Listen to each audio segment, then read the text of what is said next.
Nakatanggap ako ng chat mula sa aking anak ngayong araw. Ang sabi niya, gawa mo mang.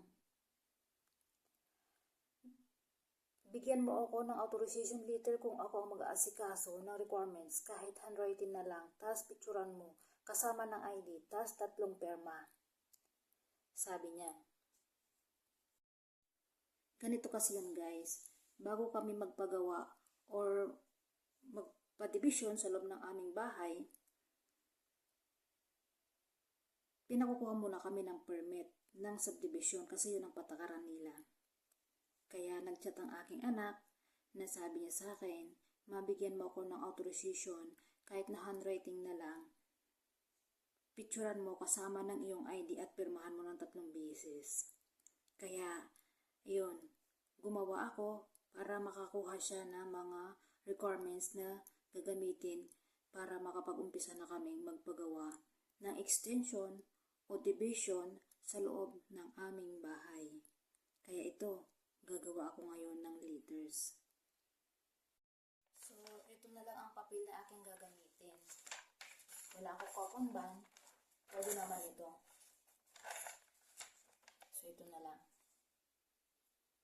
So, umpisan ko ng magsulat habang free time ko. Walang tatawag sa akin.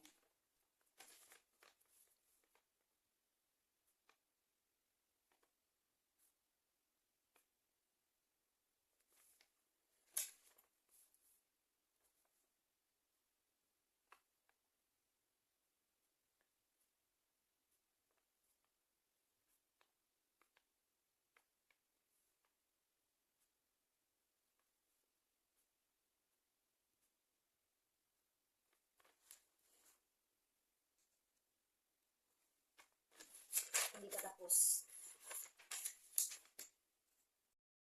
So, ayun, natapos ko nang nagawa yung authorization letters. Napicturean ko na rin at pinadala ko na rin sa messenger ng aking anak. Ito siya. Ito yung aking ID. At ito yung xerox ng aking passport. Gusto niyo pa bang basahin ko yung aking ginawang authorization letters?